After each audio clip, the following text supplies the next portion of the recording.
Buenos días, don Guillermo Díaz. Buenos días, don Luis del Pino. Vamos con las noticias de las 7.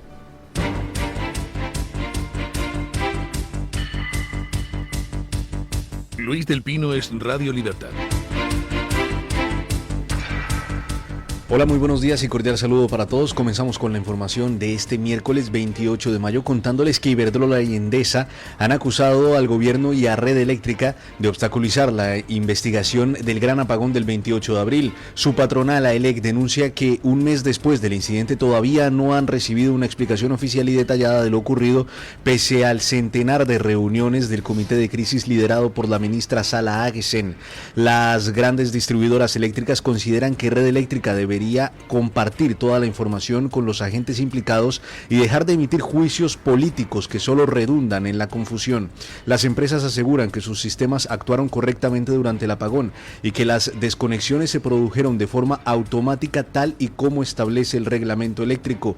Iberdrola y Endesa reclaman transparencia en el análisis y critican que los datos clave de un sistema eléctrico que pertenece a todos los ciudadanos se mantengan confidenciales mientras se lanzan mensajes parciales en medios de comunicación. Pues si se mantienen confidenciales los datos sobre lo que ocurrió en la red aquel día, pues todos sabemos por qué es, ¿verdad? Pues porque la versión que ya está dada por cierta en todos los medios internacionales es la real, que el gobierno hizo un experimento de hasta dónde podía aguantar la red que se subiera la proporción de renovables en el mix energético. Y el experimento salió mal. Resultado, 12 muertos. Bueno, pues obviamente si haces un experimento y matas a 12 personas, tienes que responder ante los tribunales. Si un arquitecto diseña mal una casa, pues le toca responder ante los tribunales y como consecuencia del hundimiento muere gente. También si no muere gente hay responsabilidades, pero son de carácter económico y por tanto de menor gravedad.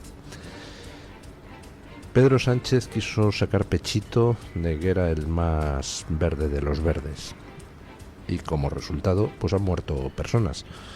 Así que va a tener que afrontar antes o después sus responsabilidades, si es que si es que los señores jueces tienen a bien en algún momento investigar qué fue lo que pasó.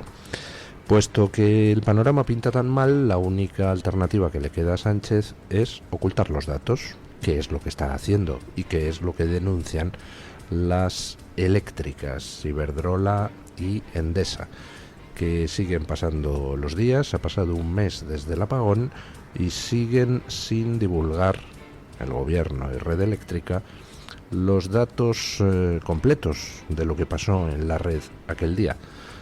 Datos completos con los que se puede seguir perfectamente cuál fue la cadena de desconexiones, cuáles fueron los eventos que llevaron a que entraran en acción los mecanismos de seguridad y fueran desconectando toda la red. Bueno, Sánchez puede jugar a ganar tiempo, pero hay todo el tiempo del mundo. Si estamos verdaderamente ante un homicidio imprudente, pues hombre, los tiempos de prescripción son lo suficientemente largos como para que vayamos a poder acceder a todo lo que pasó en la red aquel día. Mientras tanto, siguen saliendo datos sobre la operación de las cloacas del PSOE contra la UCO y cada vez pues vamos conociendo datos más graves que los del día anterior. Escuchen. La fontanera del PSOE, Leire Díez, se reunió secretamente con el comandante de la Guardia Civil, Rubén Villalba, imputado en el caso Coldo, para ofrecerle un ascenso a cambio de información contra la UCO. Tal y como revela El Mundo, el encuentro tuvo lugar el 10 de marzo en un restaurante de Leganés durante más de 3 horas, según las actas elaboradas por el propio Villalba. Díez le prometió un puesto próximo a la Dirección General como asesor, si facilitaba información sensible sobre altos mandos de la Guardia Civil que investigan casos contra el PSOE. La militante socialista Leal explicó que los de arriba en el gobierno necesitan pruebas para atacar a la UCO y que su objetivo era invalidar por todos los medios el proceso judicial. Díez señaló específicamente al teniente coronel Antonio Balas, jefe del Departamento de Delincuencia Económica de la UCO, como objetivo principal de su operación de inteligencia. Estamos ya en un nivel de gravedad superior al de ayer. Ayer sabíamos que una fontanera del PSOE, por encargo del PSOE, estaba buscando basura contra jueces, contra periodistas, contra la propia unidad central operativa de la Guardia Civil. Y para tratar de conseguir esa basura, pues no dudó en hablar con un empresario imputado por defraudar a Hacienda más de 150 millones de euros en otra trama más de hidrocarburos. Bueno, está ofreciendo a un empresario presuntamente delincuente que ha defraudado a Hacienda pues toda una serie de prebendas, como por ejemplo ponerle a su servicio la Fiscalía, etcétera, etcétera, a cambio de proporcionar datos sobre la UCO. Eso es gravísimo, pero es que lo de hoy va un escalón más arriba, porque la información que hoy conocemos es que eso mismo, ofrecer prebendas a alguien a cambio de basura contra la UCO, se lo ofreció la fontanera del PSOE no ya a un empresario acusado de estafar Hacienda, sino a un mando policial implicado en la trama de Koldo, Aldama, Ábalos, etcétera. Es decir, ya estamos hablando de que a un policía presuntamente corrupto y que en la actualidad está imputado, se le ofrecía ascenderle a cambio de basura contra la UCO. Es espectacular. Vamos a ver qué más sigue saliendo, porque lo gracioso es que ha salido Aldama a hacer declaraciones diciendo que van a salir cosas aún peores, y además presumiendo de que le tendió una trampa al PSOE con ayuda, entiendo, del empresario investigado por la trama de los hidrocarburos. Vamos, que han toreado al PSOE poniéndole un cebo, y el PSOE, la fontanera del PSOE, ha caído.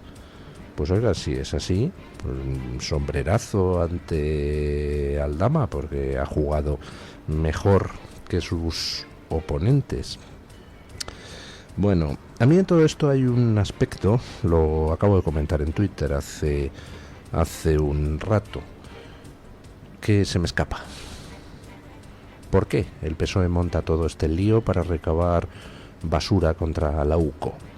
Porque el PSOE se dedica a ofrecer a delincuentes de todo tipo, prebendas de todo tipo, para tratar de conseguir información que permita desactivar a la UCO, a los jefes de la UCO. ¿No es demasiado lío? ¿Por qué no se ha limitado el PSOE? ¿Por qué no se ha limitado Pedro Sánchez a ordenar a Marlaska: oye, destitúyeme a este tío de la UCO y pon a otro que sea afín a nosotros? Ahí se me está escapando algo, no lo termino de entender, posiblemente haya alguna explicación, y si alguno de ustedes la tiene, pues le agradeceré que me la haga llegar a través de Twitter. El PSOE ha intentado, sigue intentando, pero vamos, con cero éxito, desvincularse de toda esta operación de cloacas contra la Guardia Civil. Dice que esta señora, Leire Díez, no trabajaba para el PSOE, que iba por libre. Vamos a ver, esta señora ha sido concejal del PSOE, ha sido interventor del PSOE. El PSOE la nombró para ocupar dos altos cargos sucesivos en empresas públicas. Primero en ENUSA, en la empresa nacional del uranio, cobrando una pasta, y después en Correos, donde la nombran directora de Filatelia y del Museo de Correos, no sé, una cosa rarísima, pero cobrando también una pasta. Y ahora, pues, no sé de qué vivirá la señora, pero vamos, seguro que tiene algún sueldo que le hace llegar el PSOE directamente o indirectamente a través de algún cargo de algún tipo, vamos, que demostrar que sigue a sueldo del Partido Socialista no debe de ser difícil, y aparte es ilógico. Esta señora no va a estar actuando por libre, ofreciendo a gente prebendas, ofreciendo a gente poner la fiscalía a su servicio, ofreciendo a policías corruptos un ascenso. No. Pero es que si faltaba alguna demostración de que esto es una operación del PSOE, pues también la tenemos hoy, porque resulta que no solo fue esta señora la que se dedicó a recabar basura para la guerra de cloacas que el PSOE ha emprendido para tratar de zafarse de todos los casos de corrupción judicial, es que también Santos Cerdán, que es el jefe de esta señora, recabó personalmente basura contra la UCO. Escuchen.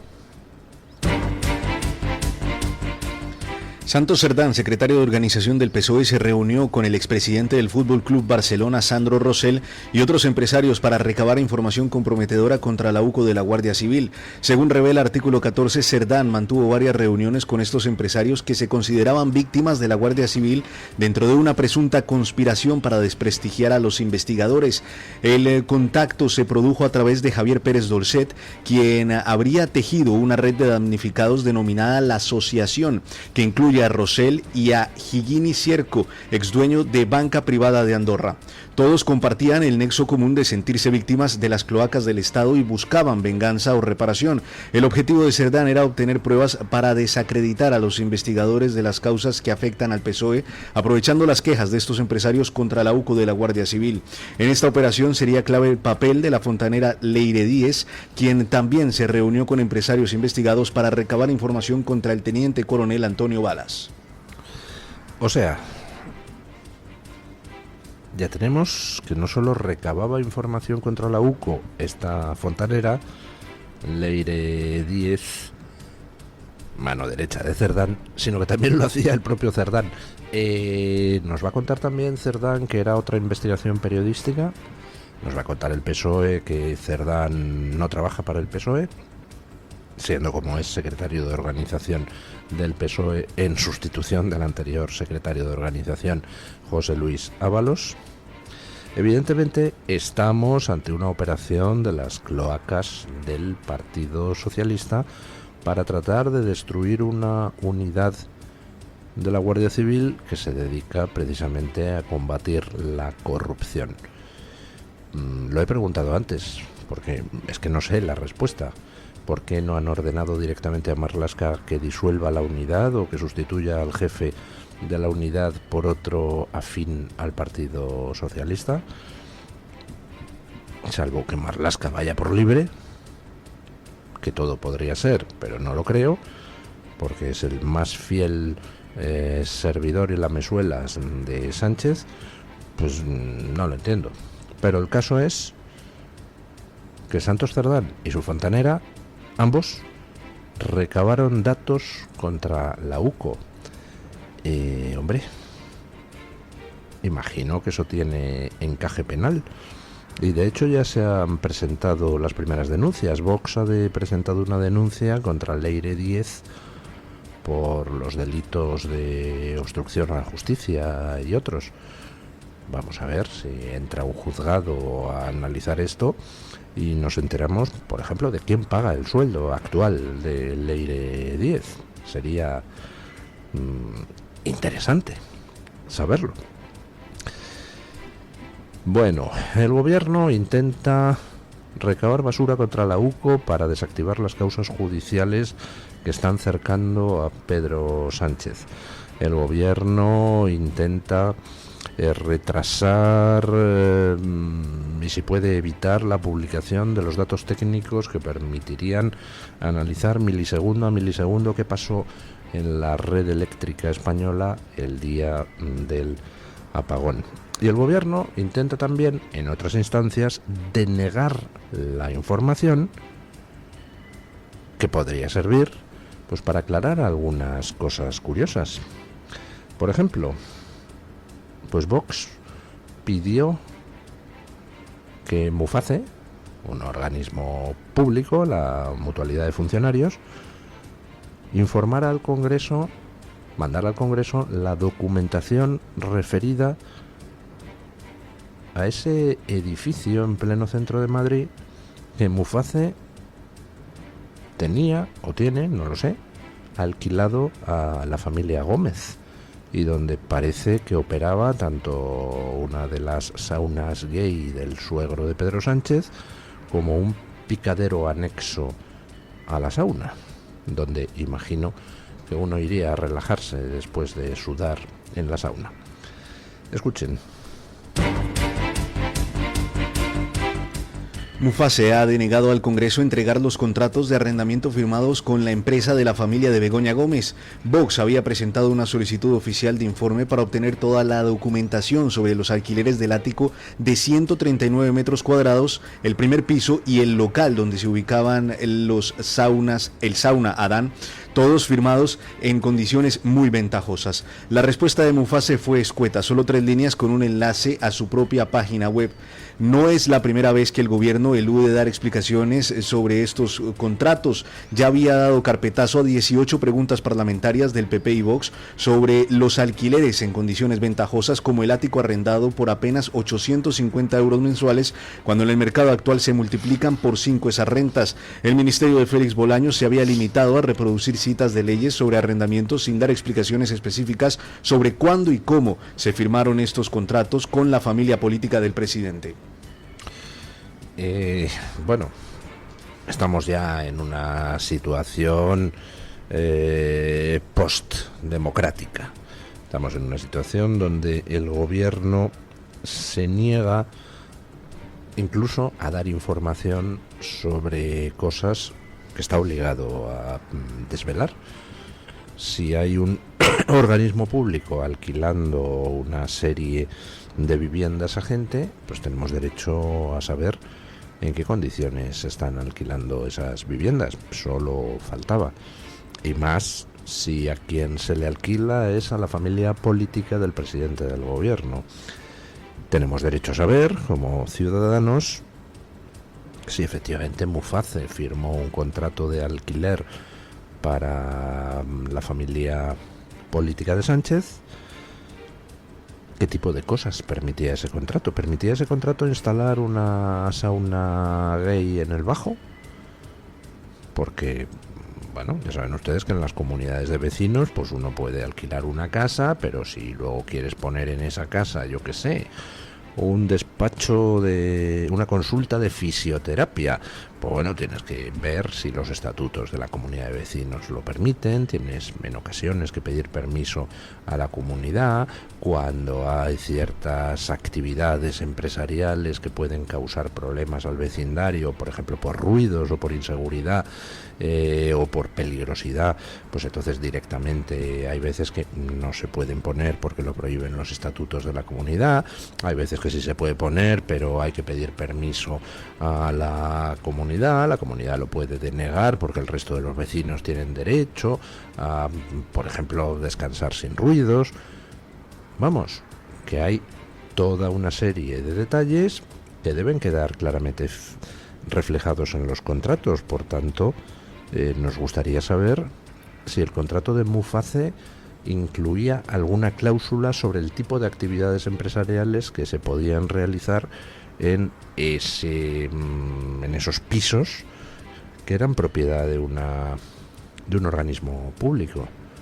Estaba autorizado por contrato el hacer ciertas actividades empresariales, en concreto las actividades empresariales para las que utilizó la familia política de Sánchez tanto el Bajo como alguno de los pisos del edificio.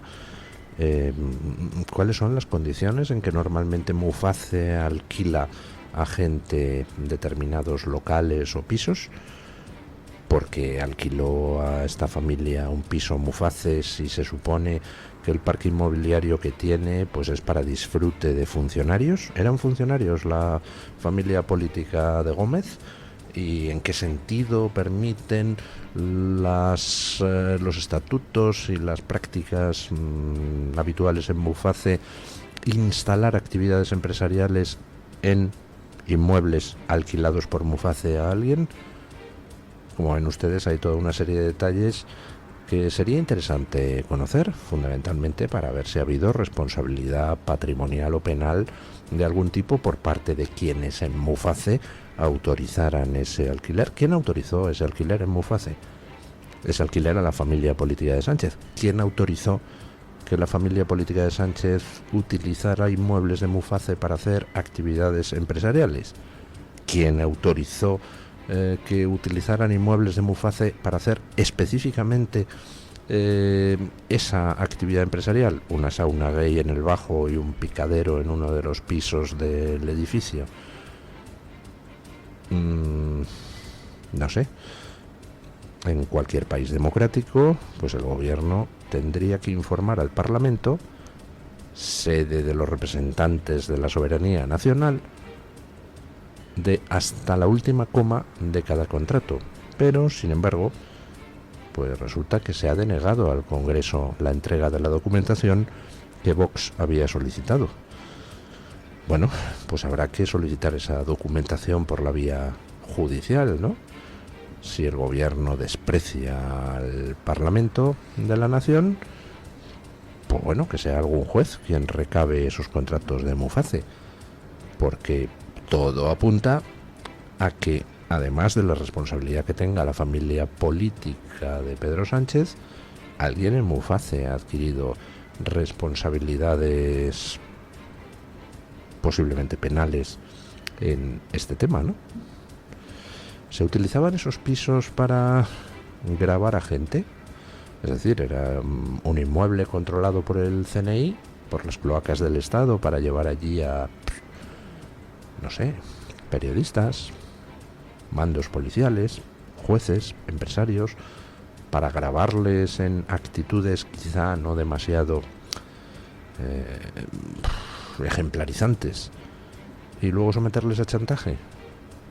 Porque ese es el rumor que circula incluso antes de llegar a la Moncloa Pedro Sánchez.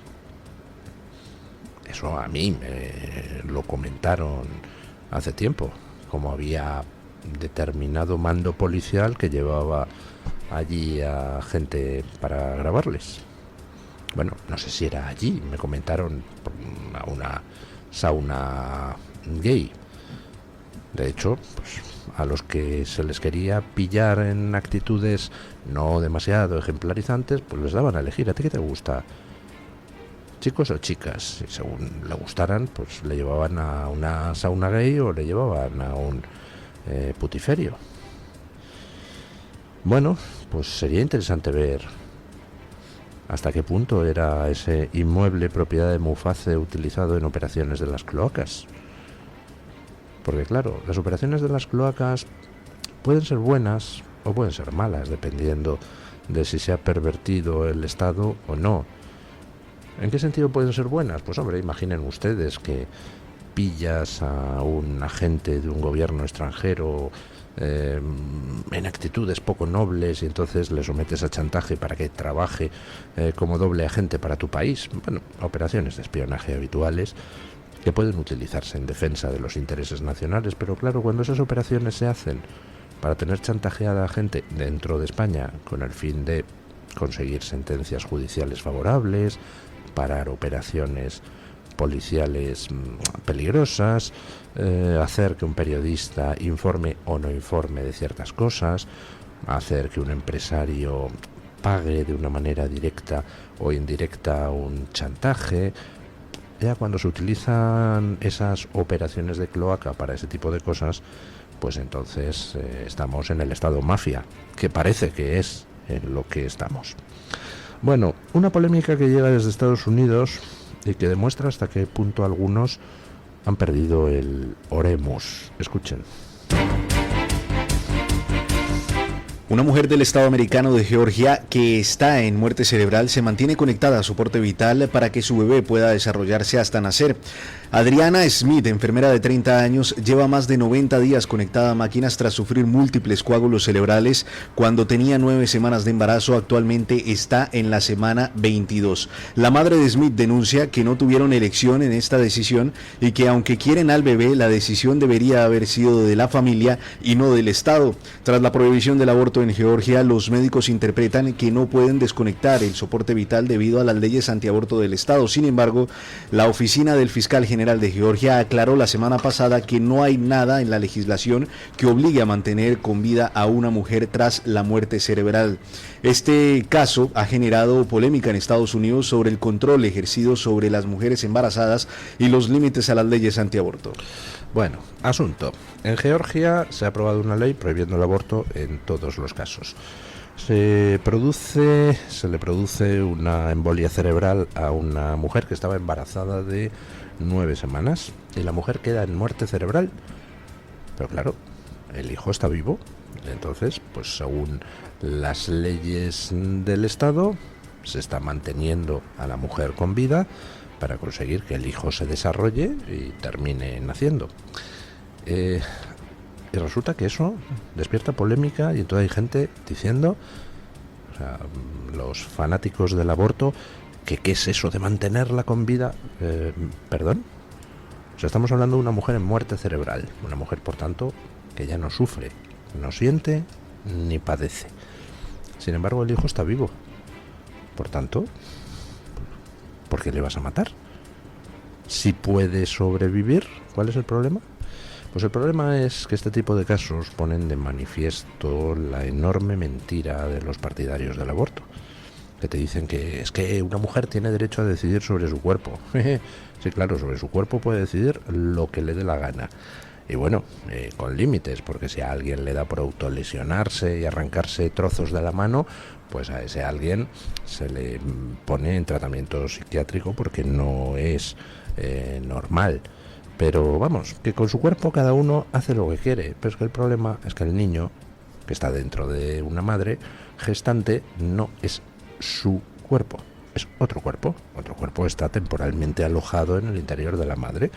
Y casos como el de esta enfermera de Georgia, pues lo ponen perfectamente de manifiesto.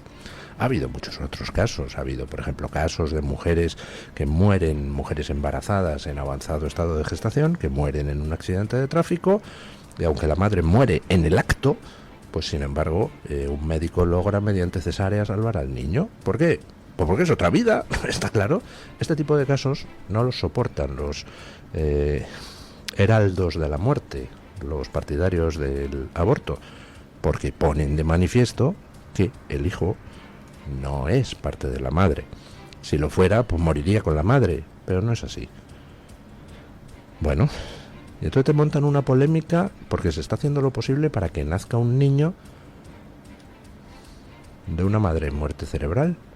Hace falta estar muy mal de la pelota, vamos, hace falta que se te haya ido la olla completamente.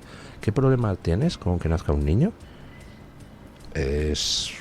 Tu ideología te lleva a desear que se maten a los niños, aunque ese niño no represente ningún peligro, ni directo ni indirecto, para ningún derecho, por delirante que sea de la madre. Pues estás hablando de una madre de muerte cerebral, una madre que por tanto no puede sentir, no puede sufrir. El hecho de que se haga lo posible para mantenerla con vida con el fin de que nazca el niño no le causa a una madre en muerte cerebral ningún perjuicio, porque de hecho si no fuera por ese niño ya la habrían desconectado hace semanas y ya estaría muerta. Lo dicho, los partidarios del aborto caen en contradicciones brutales y al final caen en una actitud enormemente siniestra, defensora de la muerte directamente, incluso en los casos donde todos sus argumentos son inaplicables. Bueno, tenemos crónica desde Hungría, donde se está celebrando la CEPAC, la conferencia conservadora más importante del mundo.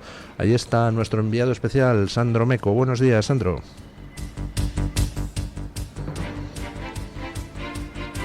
Buenos días, amigos de Mañanas en Libertad. Nada, estamos ya aquí, estamos en Budapest, en Hungría, listos para ese CPAC 2025 que tiene un lema muy especial. La edad de los patriotas ya está aquí. Es cierto que las comparecencias y los discursos serán durante el jueves y durante el viernes, pero mañana tendremos una rueda de prensa donde Miklos Cható y también Mateslav nos darán algunas de las claves de lo que vamos a ver estos 2 días en el Centro de Congresos de Budapest. 2 días en los que vamos a tener testimonios y vivencias por parte de algunos de los dirigentes internacionales más importantes del panorama actual, desde la ex primera ministra del Reino Unido, Liz Truss, pasando por dirigentes de Hungría, por supuesto Víctor Orbán estará aquí, de Polonia, de Francia, de Alemania, de todos los países que se congregan aquí en Budapest para hablar y sobre todo lanzar esa idea de que la edad de los patriotas ya está aquí. Representando a España, por supuesto, tendremos a Santiago Abascal, el líder de Vox, y también a Jorge Buxadé. 2 días llenos de patriotismo donde veremos precisamente a estos líderes contarnos algunas de las cuestiones más importantes, la idea de paz a través de la fuerza, la importancia de la religión en la Europa actual y muchos más temas que iremos desengranando a partir precisamente de hoy en Mañanas en Libertad y también, como no podía ser de otra forma, en el Toro de Televisión. Así que les iremos informando y nada, nos vemos aquí en Budapest. Gracias, Sandro.